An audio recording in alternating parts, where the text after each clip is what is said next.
Okay, so The Current War is a biopic drama following the life of Thomas Edison around the sort of time where he'd started to spread out electricity. So he had discovered electricity, and it follows him and the life of Thomas Westinghouse and Nikola Tesla in some aspects as they all battle sort of to establish dominance over the electrical industry, spreading electricity across America. And, it follows the story of everything that's going on alongside that. So, Thomas Westinghouse, being in the UK, someone I hadn't really heard of, and, it's not a name you hear of. Edison, yeah, you hear a lot of that, the inventor or discoverer of electricity, depending on how you want to consider it. And Nikola Tesla, again, he's in a lot of science fiction films. He did a lot of stuff for electricity. Tesla coils, obviously, are a big thing.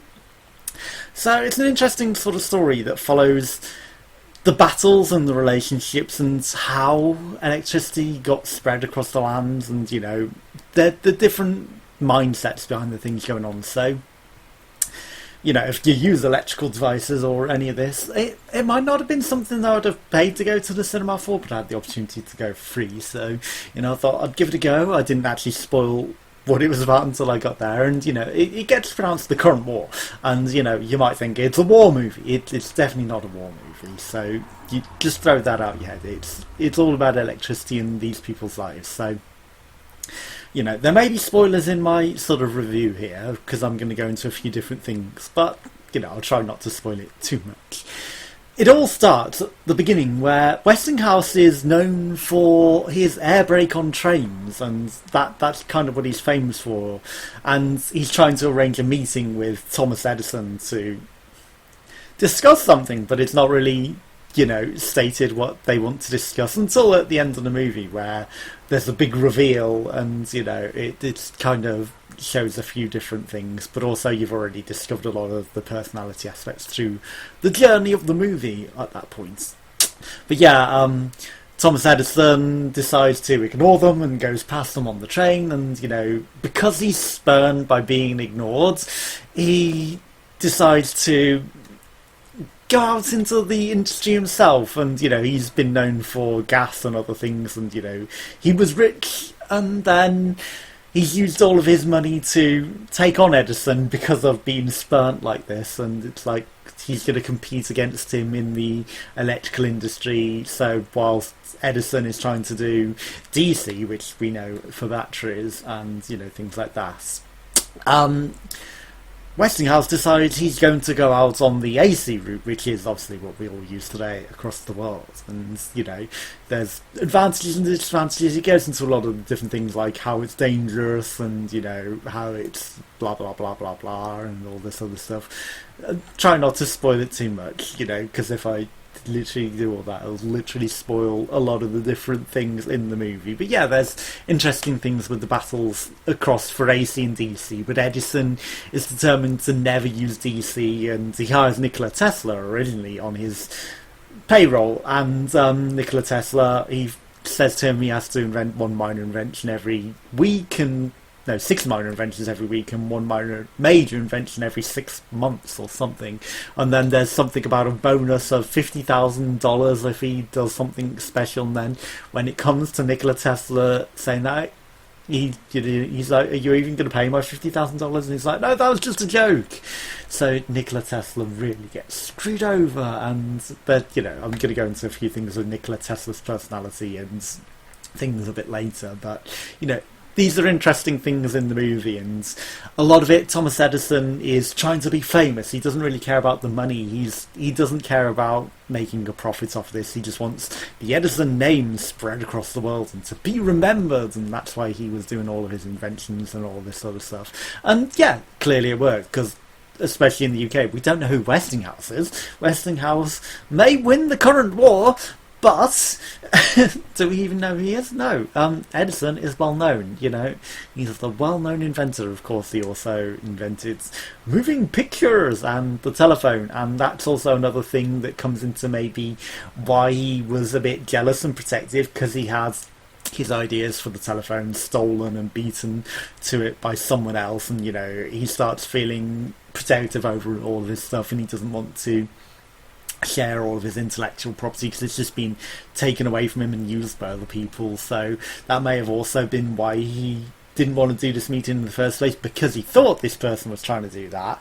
But then the reveal at the end is he only wanted to know what it was like to have that feeling of inventing something new and special, and asked him what that was like.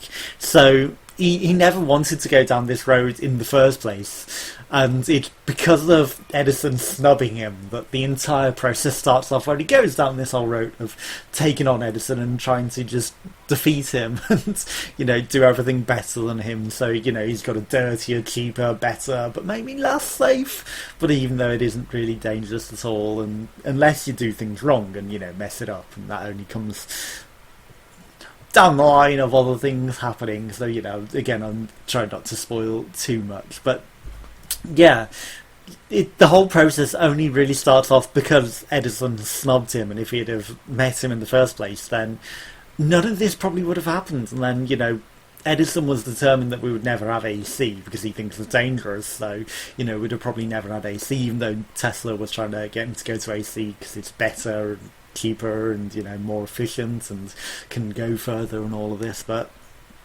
it's all of these things that you'll encounter in the movie. But a major part is, well, actually, I'm not going to go to Tesla yet, but we'll keep on with Edison because there are a few different things. Because he does start to neglect his family for the work, and, he's really determined, and then his wife gets ill, and, he starts regretting that he didn't spend more time with his wife and listen to her voice on the recording that she did, and, it's like some of these things. So He maybe regrets missing out, and, he had to travel off to do work, and he was forced to stay away with her when she died, and, there's some touching scenes in some moments in the movie that show he's human. He's only human after all, and, he was just a very protective person. He thought everyone was stealing his ideas. He thought that people were trying to take everything that he built and all of this, and trying to stop him being famous.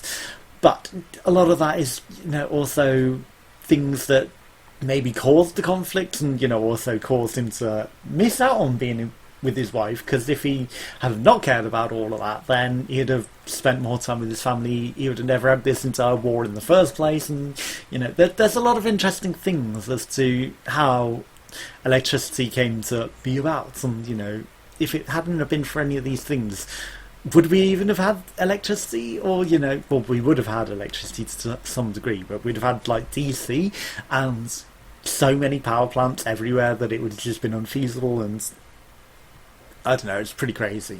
But then Westinghouse's story, obviously, he's got a lot of money, he's a wealthy family, and, his wife wants to keep the wealth and the fame, and maybe that also goes to a degree to go with war with them, and they play off these aspects, and they don't really care that they're losing money so much, that they just want their system to get rid of Edison, and to have the war, and there's weird things going on with that. But his storyline is not as compelling, I guess, but he's like portrayed as the villain, even though he is the ultimate victor in the war. He's definitely portrayed as the villain and the cowboy and the cavalier. And then there's a weird scene where he's fighting a Republican, and I don't know what that was about, but that just suddenly shoots in out of nowhere, and it's like flashbacks to that or flash forwards to that for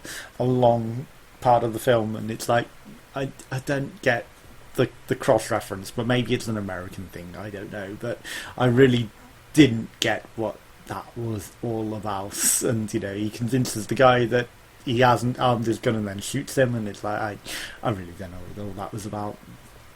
Now Tesla is the pivotal character in all of this, actually, and you can see why he's used in a lot of science fiction, because he actually was the binding character that tied them all together. He started off with Edison, and then he tried to start his own company, but he got screwed over, so he sold his stocks to the company to get it running for the funds to try and start it all up. But because the battle between Edison, who's famous, and Westinghouse, who's rich, and then Nikola Tesla, who may be brilliant but has neither the fame nor the fortune to really gain a grip in the market. So his company ends up, getting absorbed by one of the other companies, and he ends up getting fired from his own company because he gave his intellectual property to them, and so he can't even keep his intellectual property, and it's just like all of his stocks are pretty much worthless because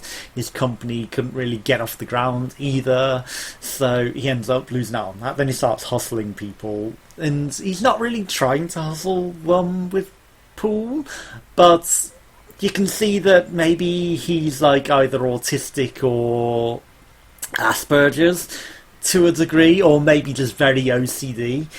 And they portray that he's got some sort of mental difficulties in some sort of aspect, and that people really are taking advantage of him constantly. And then it comes to Westinghouse, who hasn't been able to get his DC system to work with engines at all. But Nikola Tesla has these great ideas. He's got the idea for a hydroelectric plant that he really wants to build on Niagara Falls, and also he's designed a system that can make the AC current work on the engine, so it's like a transformer to reduce the high power to a lower grade power so that it won't blow them out instantly, which is the whole thing that actually made AC work, because it wasn't going to work ever and they were going out of business. So it's only because of Nikola Tesla that the whole thing was able to actually work. Otherwise, Edison's system would have kept running. So he really did save Westinghouse's company completely and, make them work. So Edison ends up becoming General Electric. So, he actually loses his name overall, and, he doesn't actually gain the fame through that he wanted, even though he is remembered and known. And there's the Edison Awards, and it said the Westinghouse ends up getting the Edison Awards. And back to Tesla. I haven't finished talking about that. So Tesla, they're in the room, and then when they're having this conversation, this is where they really show the signs that he has some sort of mental problem by saying how the room's unbalanced, and just the way he walks off to get his blueprints and other things, and he feels like mentally not there, whereas the rest of the movie he seems not as much broken, but at that point they really play off his brokenness. And then he's negotiating with the other guy, and he's like, he doesn't want to get ripped off because he got ripped off with Edison, he got ripped off with his own company, who they bought the shares and really screwed him over, so he doesn't want to get ripped off again with Westinghouse. And then he says that he would sell his motor idea to Westinghouse for $5,000, and then he just starts panicking, and then he's like $1,000, and then I think may go down even more, and then Westinghouse just laughs at him and then says $2.50, and then says $2.50 per horsepower, and then tries to convince him that that's going to be millions of pounds. But it couldn't have been, because he didn't get rich. And then at the end of the movie it says that Nikola Tesla never was able to get rich and died a poor man, and he literally had the idea that saved AC and his company, and he got screwed over again. He never was able to get the fame or fortune, and it really sucks, and it really does make you feel they took advantage of a person who had mental problems, and that's not really good. That doesn't portray you in a good light, Westinghouse, that you took advantage of the guy. And you can see, because the whole scene is to show that he's got some sort of mental problems, and then he plays on that to say, I'll give you $2.50 per horsepower, and maybe you can only make a $100 horsepower engine, that's $250. And it's like, no, you just really screwed the guy who just saved your company. And sure, it's the Donald Trump business savvy, I've saved a lot of money and saved my company, but in a humanitarian sense, you've fucked over the person that really saved your company, and you've not rewarded him for his true value.